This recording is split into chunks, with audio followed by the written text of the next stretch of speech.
Аруна Арна, активистка Алтая, поднимает важные вопросы о защите родной земли. В Саха тоже стоит задуматься о сохранении наших земель и прав коренных народов.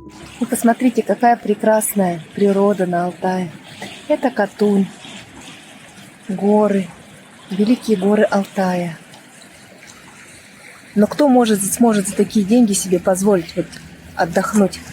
Ну, я думаю, вам всем это понятно. И если сейчас у нас тоже говорят, да как мы отбираем вашу землю? Никто не приходит с оружием, никто не приходит с вилами, да, не выгоняет. Да, это действительно так, но создаются все условия экономические, социальные, законодательные, чтобы свободная территория Республики Алтай, она уходила в руки тех, у кого есть деньги.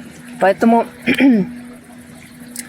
вы сегодня спокойно живущие должны четко для себя понимать, вы же тоже дальновидные люди. И, понимая этот процесс, помогать народному движению в защите его прав. И я верю, что и на наших с вами глазах, и на моих глазах появится еще много новых людей, способных брать ответственность на себя, способных защищать свою родину. И в итоге так и победим.